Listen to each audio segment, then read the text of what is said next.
तो hello guys, आप लोगों का हमारे YouTube channel Satish study centre में स्वागत है दोस्तों।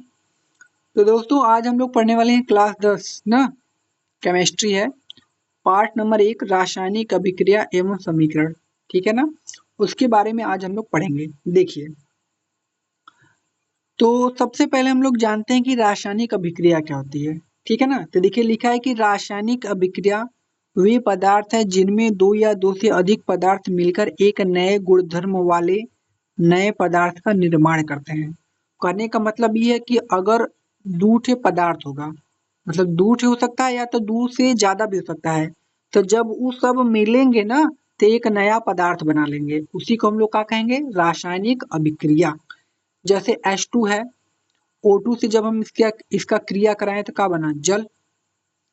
Mg है, मैग्नीशियम है, ये क्या है, सॉलिड ना, ये क्या है, गैस है। तो जब मैग्नीशियम का क्रिया ऑक्सीजन के साथ कराते हैं तो मैग्नीशियम ऑक्साइड बनता है।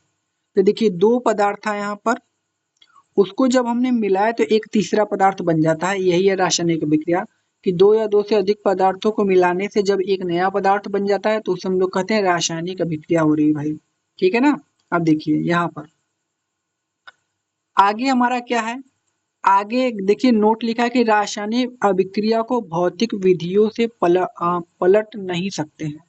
मतलब आप इसे भौतिक विधि से पलट नहीं सकते हैं। जैसे भौतिक परिवर्तन में क्या होगा कि जो आप परिवर्तन करोगे वो पदार्थ दोबारा बना लोगे। जैसे अगर मान लीजिए कि आपने बर्फ से पानी बनाया है, तो आप पानी से बर्फ बना सकते हो, लेकिन रासायनिक अभिक्रिया में ऐसा संभव नहीं है। तो आप वाष्पीकरण द्वारा, ऊर्ध्वपातन द्वारा, आप केंद्रीकरण द्वारा भी इसे पलट नहीं सकते हैं, ठीक है ना। कहने का मतलब ये है। अब देखिए आगे क्या है, रासायनिक अभिक्रिया के उदाहरण। तो कुछ उदाहरण भी पढ़ लेते हैं कि भाई रासायनिक अभिक्रिया के आखिर उदाहरण क्या है। भोजन का पाचन। अच्छा एक और बात, आप रासायनिक अभिक्रिया अभिक्रिया को पहचानेंगे कैसे। तो मैं आपको एक सिंपल सा तरीका बताता हूँ। देखिए, तो कोई भी अभिक्रिया जब हम करेंगे ना, अगर वो, जैसे मान लीजिए भोजन का पाचन, तो अगर एक बार भोजन आपको पच गया, मतलब आपका भोजन जब एक बार पच जाएगा, तो क्या आप दोबारा उस भोजन को ला सकते हैं, नहीं ला सकते हैं। तो वो क्या हो गया, ये आपका रासायनिक परिवर्तन में आएगा। मतलब रासायनिक परिवर्तन में हो गया भोजन का पाचन, श्वसन हो जाएगा। दूध से दही बनाना, ये भी क्या हो गया हमारा, रासायनिक है।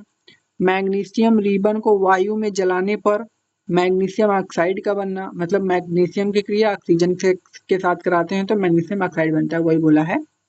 तो ये सब जो उदाहरण है ना, ये किसके हैं, रासायनिक अभिक्रिया के उदाहरण, ठीक है। अब देखिए आगे हमारा क्या है। तो अगर हम आगे बात करें, आगे देखिए बोला है कि रासायनिक अभिक्रिया के दौरान होने वाले परिवर्तन। अब हम देखेंगे कि भैया जब रासायनिक अभिक्रिया होता है तो उसमें परिवर्तन का हो सकता है। पहला, उसकी अवस्था में परिवर्तन, ठीक है ना। दूसरा, उसके रंग में परिवर्तन हो सकता है, समझ रहे हो ना। उसके ताप में परिवर्तन हो सकता है, उसके गैस का उत्सर्जन हो सकता है, मतलब गैस बाहर निकल सकता है, ठीक है ना। इतने चीजें उसमें परिवर्तन हो सकता है, ठीक। अब देखिए अगला हमारा टॉपिक है अवस्था में परिवर्तन का। मतलब समझ रहे हो ना, कि जैसे ठोस है तो द्रव बन जाए, द्रव है तो गैस बन जाए, ऐसा। अभिकारक, अब देखिए अभिकारक क्या होता है।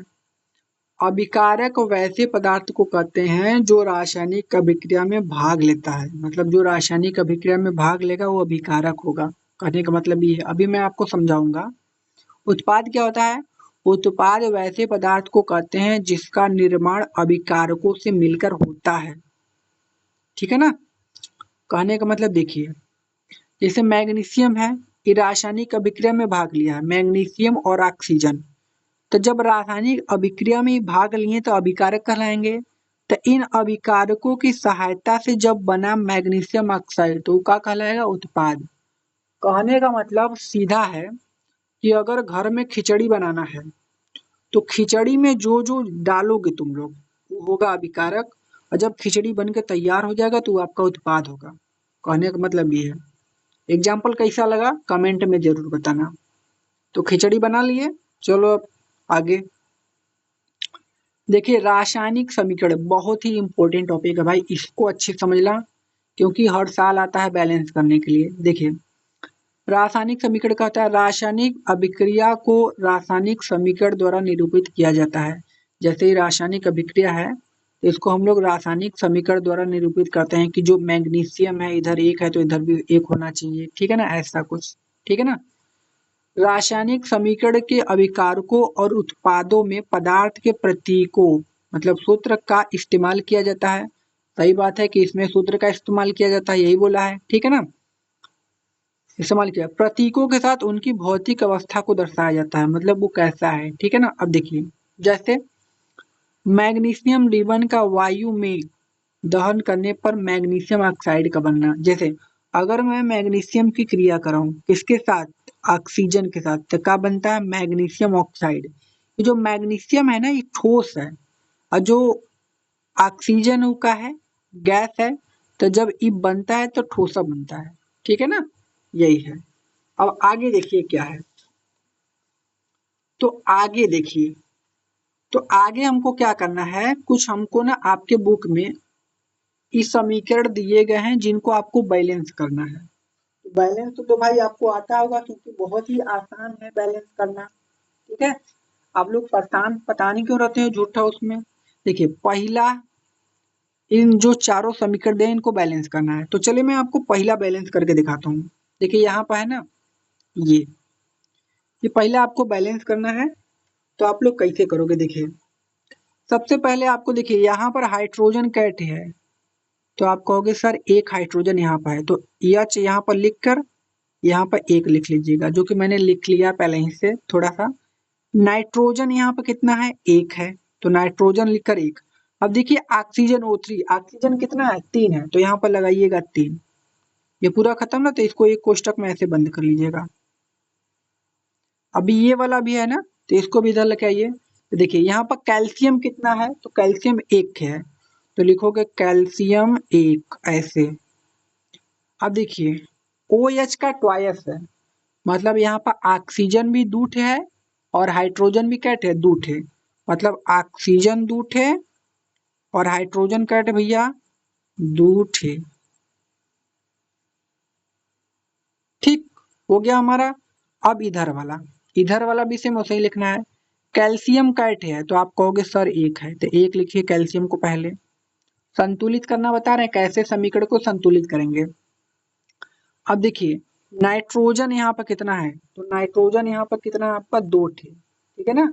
नाइट्रोजन कितना, देखिए NO3 का ट्वाइस है, मतलब नाइट्रोजन दो ठे, नाइट्रोजन दो ठे। तो देखिए O3 तो तीन थे लेकिन इसका इसमें गुणा होगा तो क्या हो जाएगा छठ ठे, ठीक है ना। तो ऑक्सीजन कितना हो जाएगा छठ ठे। समझ में आ रहा है कि नहीं, जहां नहीं आएगा भाई तुरंत बताना। इस पे एक डिटेल वीडियो फिर से बना दूंगा आपके लिए, समीकरण को संतुलित कैसे करें, ठीक है ना। अगर आप कमेंट करोगे तो ही बनाऊंगा। अब देखिए H2O है तो हाइड्रोजन कैट है यहाँ पर, तो आप कहोगे सर हाइड्रोजन दो ठे है और ऑक्सीजन एक, तो लिख लो उसको। हाइड्रोजन कैट है भैया दो ठे, ऑक्सीजन कैट है भैया एक है, ठीक है ना। अब आपको क्या करना है देखिए, अब आपको देखना है कि क्या सभी इधर जितने भी हाइड्रोजन है इधर भी उतने हाइड्रोजन है, तो देखिए इधर एक हाइड्रोजन यहाँ पर और दो हाइड्रोजन यहाँ पर, तीन हाइड्रोजन इधर हो गए। और इधर कितने, मतलब यहाँ पर देखिए यहाँ पर एक हाइड्रोजन है और यहाँ पर कैसे हाइड्रोजन है दो ठे। तो हमको करना क्या पड़ेगा, इसमें दो का गुणा, तब तो दो ठे होगा बराबर। तो अगर मैं इसमें दो का कर दूं गुणा, तो दो में जब दो का गुणा करूंगा तो ये हाइड्रोजन में खाली नहीं होगा, ये पूरी सीरीज में होगा, मतलब ये तीनों में होगा, ये तीनों में। तो जब दो का गुणा करूंगा यहाँ पर तो दो ठे हाइड्रोजन, इसमें दो का गुणा करूंगा तो दो ठे नाइट्रोजन, और इसमें दो का गुणा करूंगा तो तीन दुना के छह ठे ऑक्सीजन मिल गया। मतलब अब यहाँ पर दो ठे हाइड्रोजन, दो ठे नाइट्रोजन और छह ठे ऑक्सीजन हमको मिल गया। अब देखिए यहाँ पर दो ठे हाइड्रोजन, दो ठे हाइड्रोजन, यहाँ पर एक ऑक्सीजन, यहाँ पर छह ऑक्सीजन और यहाँ पर दो ऑक्सीजन है, ठीक है ना। तो हमको करना क्या पड़ेगा, इसमें भी हमको दो का गुणा करना पड़ेगा। अगर इसमें मैं दो का गुणा कर दूं तो कितना हो जाएगा, दो दुना के चार, मतलब चार हाइड्रोजन और 2 एकम 2, 2 ठे ऑक्सीजन हो गया। अब देखिए, अब चेक करिए, 2 हाइड्रोजन यहाँ है, 2 हाइड्रोजन यहाँ है, मतलब टोटल 4 हाइड्रोजन इसमें।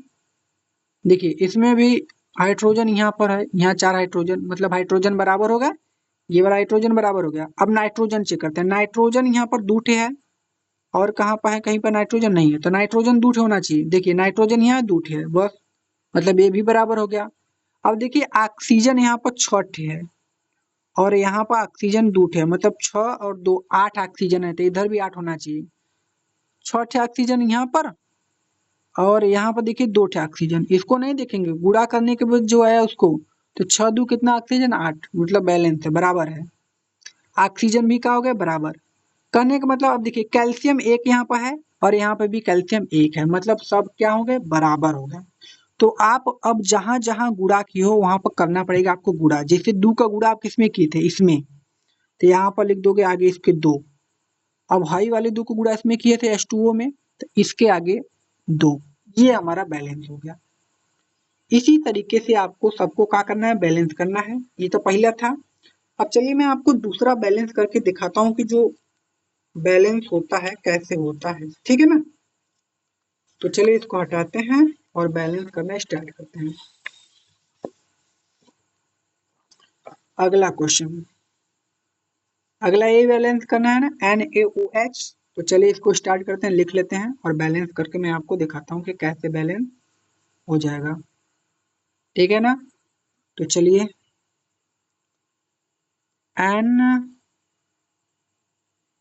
NaOH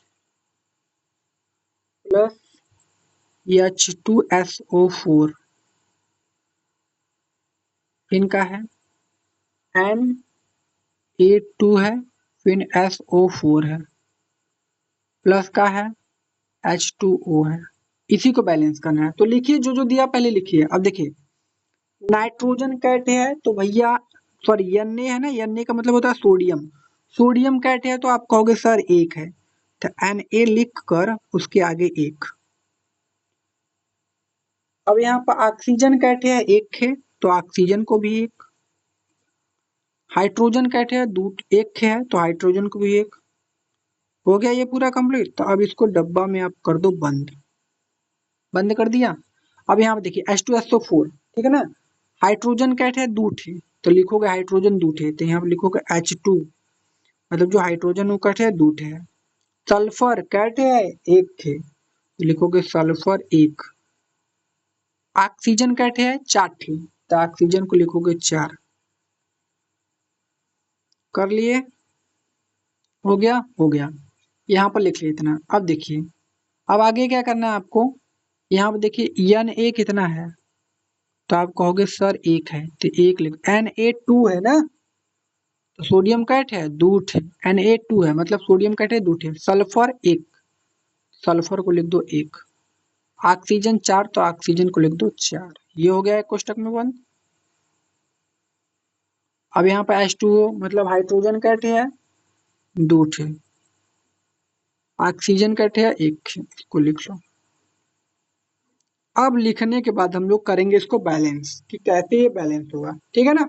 चलिए स्टार्ट करते हैं। देखिए हम देख रहे हैं कि यहाँ पर सब सही है। देखिए यहाँ पर हाइड्रोजन 1 है, यहाँ पर हाइड्रोजन 2 है, तो यहाँ भी हाइड्रोजन 2 लाना पड़ेगा, तो इसमें 2 का गुणा, तब तो 2 हाइड्रोजन आएगा। तो जब Na का गुणा 2 में करेंगे, तो यहाँ पर 2 सोडियम, 2 यहाँ पर 2 एकम 2, 2 ऑक्सीजन, और 2 हाइड्रोजन। हाइड्रोजन बराबर हो गया हमारा, ठीक है ना। अब देखिए हाइड्रोजन यहाँ पर कितना हो गया 2। देखिए लेकिन ऑक्सीजन यहाँ पर कितना है 2, लेकिन ऑक्सीजन यहाँ पर कितना है 1, मतलब यहाँ भी हमको 2 लाना पड़ेगा। तो इसमें भी क्या करोगे, 2 का गुणा कर दो, ठीक है ना। तो यहाँ पर क्या हो जाएगा, 2 दूना के 4, और फिर 2 एक कम कितना हो जाएगा 2, मतलब अब हाइड्रोजन यहाँ पर 4 हो गया और ऑक्सीजन 2, ठीक है ना। अब चेक करो थोड़ा सा, देखिए अब इसमें देखो, यहाँ पर सबसे पहले सोडियम से स्टार्ट करो। सोडियम 2 ठे है इधर, और कहीं सोडियम नहीं है, तो सोडियम इधर भी 2 होना चाहिए। यहाँ पर 2 ठे और कहीं है सोडियम नहीं, मतलब सोडियम 2 ठे इधर, 2 ठे इधर, बराबर।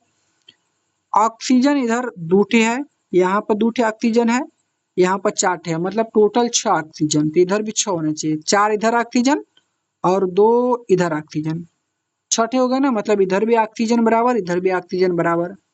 हाइड्रोजन 2 ठे इधर और 2 ठे इधर, मतलब 4 हाइड्रोजन है, तो इधर भी 4 हाइड्रोजन होना चाहिए। देखिए 4 हाइड्रोजन इधर है। सल्फर एक के इधर है, सल्फर एक के इधर है, मतलब सल्फर भी का हो गया बराबर। तो बस अब हम क्या करेंगे, जिसमें जिसमें गुणा किए हैं कर देंगे। हमने इसमें गुणा किया था 2 का, तो इसमें गुणा कीजिए 2 का, और इधर 2 का गुणा किया था, EH2O था ना, तो इसमें 2 का गुणा हो गया हमारा। यही है बैलेंसिंग, कितना आसान है, कर सकते हो आप लोग, ठीक है ना। अब चलते हैं इसके अगले क्वेश्चन पर, ठीक है। ये वाला, यही वाला है ना, इसको कीजिए NaCl plus AgNO3 AgCl plus NaNO3, यही है ना, इसी को बैलेंस करना है। तो चलिए बैलेंस करते हैं हम लोग। सबसे पहले क्या करेंगे, हम लोग लिख लेंगे जो बैलेंस करना है, ठीक है। तो लिखिए इसको, सोडियम कहते हैं यहाँ पर, तो आप कहोगे सर एक सोडियम है, तो लिख लो एक सोडियम को, एक सोडियम हो जाएगा आपका। अब देखोगे क्लोरीन कहते हैं, तो सर कहोगे क्लोरीन भी एक है सर, तो क्लोरीन को भी एक लिख दो, एक कोष्टक में बंद हो गया। अब इसको लिखो, ये इस वाले को। एजी कहते हैं, तो कहोगे सर एक एजी है, तो यहाँ पर लिखोगे एक एजी। ईएन कहते हैं नाइट्रोजन एक है, एक लिख दो। ऑक्सीजन कहते 3 थे, तो ऑक्सीजन को मैं लिख दूंगा 3। ये कंप्लीट, कोई दिक्कत नहीं, दिक्कत।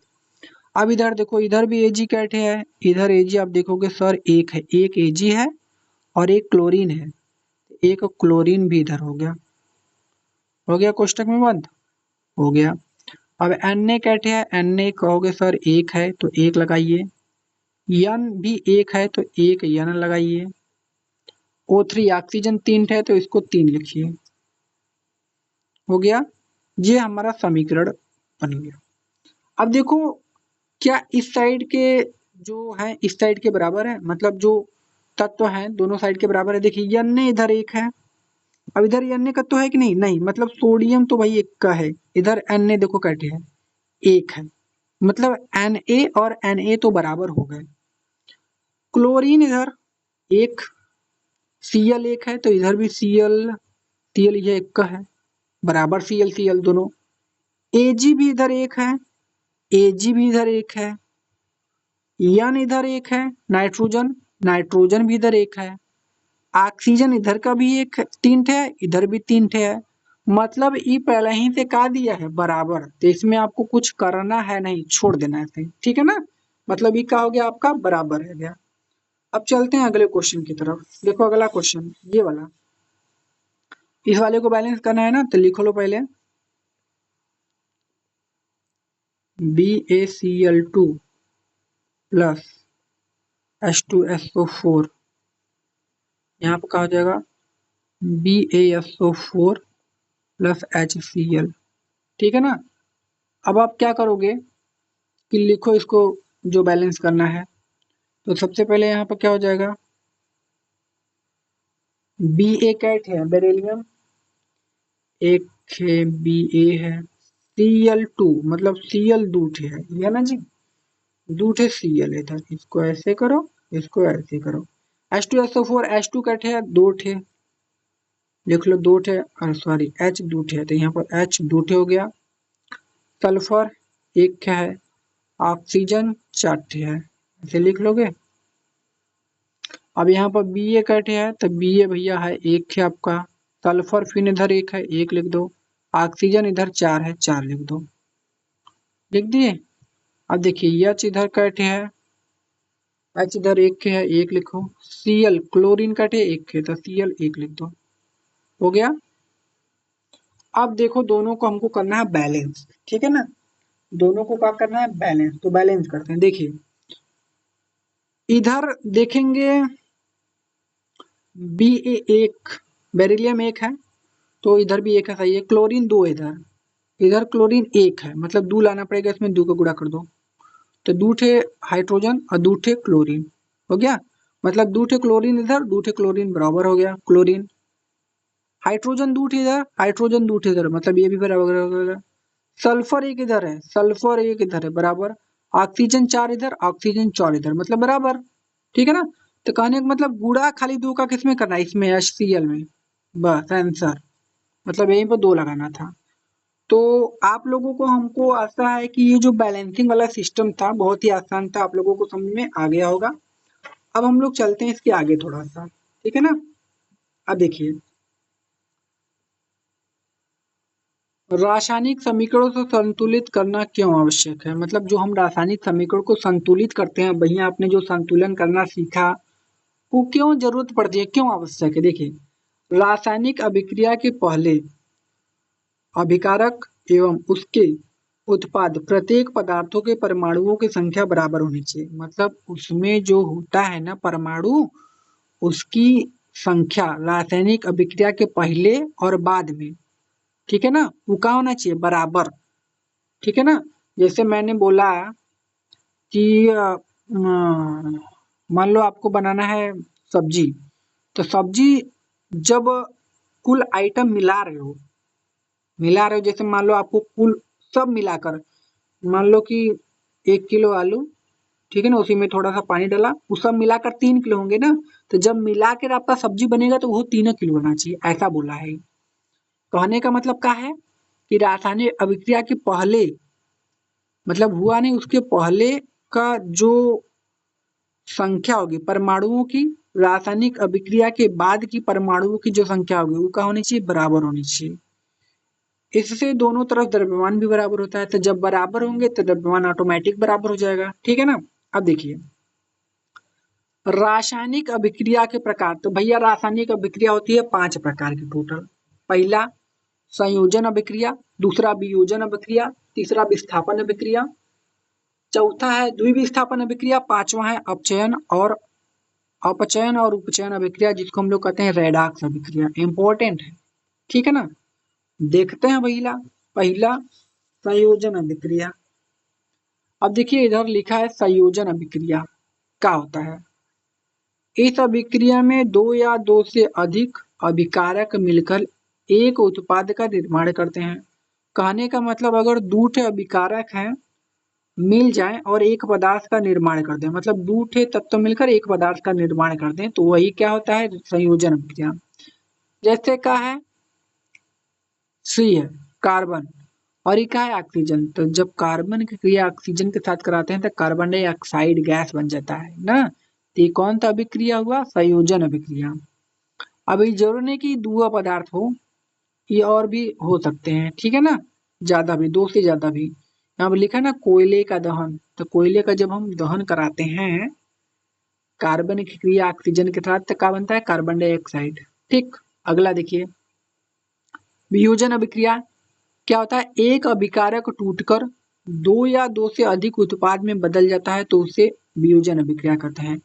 इसमें जुड़कर एक उत्पाद बनाएगा, लेकिन इसमें क्या होगा, यही वाला टूट कर ना, क्या होगा, देखिए एक अभिकारक टूटकर दो या दो से अधिक उत्पाद में बदल जाएगा, मतलब टूटकर उत्पाद में बदलेगा। जैसे मान लीजिए CaCO3 यहाँ पर लिखा है, अब जब ये टूटेगा तो CaO कैल्शियम ऑक्साइड और कार्बन डाइऑक्साइड में टूटा, तो जब ये कैल्शियम ऑक्साइड और कार्बन डाइऑक्साइड में टूटा, तो ये दूठे उत्पाद न बना हमारा, टूटा है कि नहीं। एक अभिकारक है, ये अभिकारक है, टूट कर उसने दो ठे का बना लिया उत्पाद, तो जब एक अभिकारक टूट कर दो उत्पाद बना लेता है तो उसे कहते हैं वियोजन अभिक्रिया। ठीक है ना। इसमें क्या होता है, इसमें जो होता है, ये अभिक्रिया होती है हमारी टोटल 3 प्रकार की। पहला होता है उसमें वियोजन, दूसरा होता है विद्युत वियोजन, और तीसरा होता है प्रकाशीय वियोजन। अभी बहुत ही आसान है, देखिए कैसे। देखिए, अगर पूछेगा भैया उसमें वियोजन का होता है, तो अभिकारक का उष्मा द्वारा किया गया वियोजन उष्मीय वियोजन कहलाता है। अभिकारक का विद्युत द्वारा वियोजन विद्युत वियोजन, अभिकारक का प्रकाश द्वारा वियोजन प्रकाशीय वियोजन कहलाता है। कितना आसान था। तो उष्मीय वियोजन का होता है अभिकारक का उष्मा द्वारा वियोजन, मतलब कौनो अभिक्रिया होगा अगर हम उष्मा देकर उसको कर रहे हैं तो उसे क्या कहेंगे, ऊष्मीय वियोजन। जैसे CaCO3 है, उसमें हम उष्मा दिए तो बना क्या, CaO प्लस CO2। तो ये कौन सा अभिक्रिया होगा, तो ऊष्मीय अभिक्रिया, क्योंकि हमने उष्मा दिया है। तो जब भी उष्मा देंगे तो ऊष्मीय अभिक्रिया होगा, ये बात ध्यान में रख लेना, ठीक है ना। आगे आगे देखिए विद्युत वियोजन है। अब इसमें देखो विद्युत धारा प्रवाहित होगा। देखिए विद्युत धारा प्रवाहित होने के कारण होने वाला वियोजन को विद्युत वियोजन कहते हैं। कहने का मतलब अब कोई भी अभिक्रिया होगी अगर उसके आगे विद्युत धारा ऊपर लगा है तो वो कौन सी अभिक्रिया है, तो भैया वो है विद्युत वियोजन अभिक्रिया, ठीक है ना। वैसे ही सेम जैसे प्रकाशीय वियोजन है तो ऊपर क्या रहेगा, प्रकाश आपका रहेगा। सूर्य के प्रकाश की उपस्थिति में होने वाला वियोजन को हम लोग क्या कहते हैं, प्रकाशीय वियोजन। अब कौनो भी वियोजन होगा तो खाली अगर सूर्य का प्रकाश लिख दिए तो वो प्रकाशीय वियोजन, ठीक है ना, समझ आ रहा होगा। बहुत आसान है ये सब। जैसे AgCl है, सूर्य का प्रकाश है टूटेगा Ag प्लस Cl में हो जाएगा। तो कौन सा वियोजन है, प्रकाशीय वियोजन। क्यों प्रकाशीय वियोजन है, क्योंकि हमने प्रकाश देकर इसे तोड़ा है, ठीक। अब देखिए जैसे लिखा ब्लैक एंड व्हाइट फोटोग्राफी में प्रकाशीय वियोजन का उपयोग किया जाता है। कई बार क्वेश्चन में पूछ लिया है कि भैया ब्लैक एंड व्हाइट जो फोटा है उसमें किस वियोजन का उपयोग किया जाता है, तो किसका, प्रकाशीय वियोजन का उपयोग किया जाता है, ठीक है ना। अब देखिए अगला क्या है, विस्थापन अभिक्रिया। अब विस्थापन अभिक्रिया क्या होती है, इस अभिक्रिया में अधिक क्रियाशील तत्व कम क्रियाशील तत्वों को उसके यौगिक से विस्थापित कर देता है। इस क्रिया में क्या होगा कि जो अधिक क्रियाशील तत्व है मतलब जो बलशाली होगा वो कमजोरता को ढकेल कर उसका जगह ले लेता है, कहने का मतलब यह है। अब देखिए ये जो कम क्रियाशील है अधिक क्रियाशील जो तत्व है उसको समझने के लिए आपको सक्रियता श्रेणी पढ़नी होगी, जिसका मैंने लिंक अपने वीडियो में दे दिया है इसी वीडियो में। अगर आप इसे पढ़ना चाहते हो तो सक्रियता श्रेणी बाई सतीश स्टडी सेंटर या सतीश सर सर्च करेंगे तो आ जाएगा, वहां से आप पढ़ सकते हो, ठीक है ना। अब देखिए इसमें क्या होगा, बोला है कि इस अभिक्रिया में अधिक क्रियाशील तत्व कम क्रियाशील तत्व को उसके यौगिक से विस्थापित कर देगा। कहने का मतलब ये है कि कोनो कमजोर आदमी है बेचारा और कोनो बहुत बड़ा बलशाली आदमी है तो वो आएगा कमजोर का के मार के भगा के उसका स्थान ले लेगा, यह है इसमें सिस्टम। देखिए जैसे Fe है प्लस CuSO4 है तो बना है FeSO4, लेकिन यहाँ पर तो Cu था तो Cu कहाँ गया, इधर चला गया, मतलब Cu का है कमजोर है कम क्रियाशील तत्व है, ई का है अधिक क्रियाशील तत्व है तो ई आएगा, ई क्या करेगा ना, इसके पास आएगा कहेगा भागो यहाँ से नहीं तो कहिया पड़ाका मारेंगे। तो ये सरकार ई का बोलेगा ठीक है सरकार हम जाते हैं यहाँ से, अगर नहीं जाएगा तो मार के हाथ गोड़ तोड़ देगा ना भाई, बहुत बलशाली आदमी है। तो ई एफ ई जाएगा और इसको धमका के भगा दिया तो इसकी जगह एफ ले लिया, मतलब एफ का है अधिक क्रियाशील तत्व है, इससे पता चलता है मतलब बलशाली है। तो ई आएगा यहाँ ले लेगा जगह तो यहाँ हो जाएगा FeSO4। तो देखो FeSO4 बना, अब बचा क्या, Cu कमजोर का अपना दूसरा जगह चला गया। तो यही है विस्थापन अभिक्रिया, ठीक है ना। अब अगला देखिए, अगला देखिए हमारा है द्विविस्थापन अभिक्रिया। द्विविस्थापन अभिक्रिया ये क्या होता है, इस अभिक्रिया में दो बार विस्थापन होता है इसलिए इसे द्विविस्थापन अभिक्रिया कहते हैं। मतलब इसमें क्या बार विस्थापन होगा, दो बार। जैसे देखिए यहाँ पर क्या है आपका, ठीक है, तो यहाँ पर देखिए यहाँ पर जब हम Na2SO4 प्लस BaCl2 का क्रिया कराते हैं तो ये बनता है। अब इसको ध्यान से आप थोड़ा देखिएगा, देखिए यहाँ पर आपका बना है BaSO4 तो अब SO4 पर आ जाइए, देखिए यहाँ पर Na2SO4 तो Na2 को ना कोई विस्थापित किया है, कौन विस्थापित किया है, ये बोला कि है निकला यहाँ से बहुत मार मारेंगे तो ये गरीब आदमी था बेचारा चला गया चुम मार के तो ई यहाँ आ गया, एक बार देखो विस्थापन हो गया, एक बार विस्थापन होगा ना, अभी दो बार होगा। ई इसको मार के भगा दिया Ba तो Ba यहाँ आ गया तो बन गया BaSO4। तो अब Na कत्तो जाएगा ना, अभी Na क्या करेगा, इस Cl की जगह आएगा, तो जब NaCl की जगह आएगा तो एक और बार विस्थापन होगा, होगा कि नहीं, तो दो बार विस्थापन हो गया ना। तो जब इस अभिक्रिया में दो बार विस्थापन होता है तो जिस अभिक्रिया में दो बार विस्थापन होता है उसे द्विविस्थापन अभिक्रिया कहते हैं। समझ गए, समझ गए। देखिए अगला हमारा क्या है, अगला हमारा है अपचयन और उपचयन अभिक्रिया जिसे हम लोग कहते हैं रेडॉक्स अभिक्रिया। पहले उपचयन अभिक्रिया क्या होता है, पदार्थ में ऑक्सीजन की वृद्धि होना या हाइड्रोजन का ह्रास होना। ह्रास होना का मतलब कम होना। पदार्थ में ऑक्सीजन की वृद्धि होना या हाइड्रोजन का ह्रास होना क्या कहलाता है? उपचयन। या तो ऑक्सीजन की वृद्धि हो जाए या तो हाइड्रोजन के घट जाए। देखिए कार्बन है उसकी क्रिया ऑक्सीजन के साथ कराते हैं तो कार्बन डाइऑक्साइड बना ना, ठीक है ना। तो ये कौन सा है? उपचयन अभिक्रिया, ठीक है ना, क्योंकि ऑक्सीजन की वृद्धि हो रही है। यहाँ पर देखिए CuO है कॉपर ऑक्साइड प्लस ये हाइड्रोजन है। तो जब क्रिया कराते हैं तो कॉपर यहाँ पर और जल बनता है। देखिए यहाँ पर कॉपर ऑक्साइड था, यहाँ पर ऑक्सीजन की क्या होगी? कमी। देखिए बोला है ना पदार्थ में हाइड्रोजन की वृद्धि होना या ऑक्सीजन का ह्रास होना था। यहाँ पर जो आपका ऑक्सीजन का क्या हो रहा है? ह्रास। देखिए पदार्थ में हाइड्रोजन की वृद्धि हो जाए या ऑक्सीजन का ह्रास होना। तो यहाँ पर ऑक्सीजन कम हो गया, तो जब कम होगा ऑक्सीजन तब वो अपचयन होगा। जब हाइड्रोजन की वृद्धि होगी तब वो अपचयन होगा। समझ में आ गया कि नहीं? चाहे हाइड्रोजन एक के बढ़ जाए या तो हाइड्रोजन का हो जाए घट जाए, ये दोनों स्थितियों में वहां पर क्या होगा? उपचयन होगा। ठीक है गाइस। तो गाइस ये चैप्टर होता है आप लोगों का खत्म। तो ये वीडियो आपको कैसी लगी हमें कमेंट में जरूर बताएं। एक प्यारा सा कमेंट हमको चाहिए अगर आप लोग वीडियो देख रहे हो तो।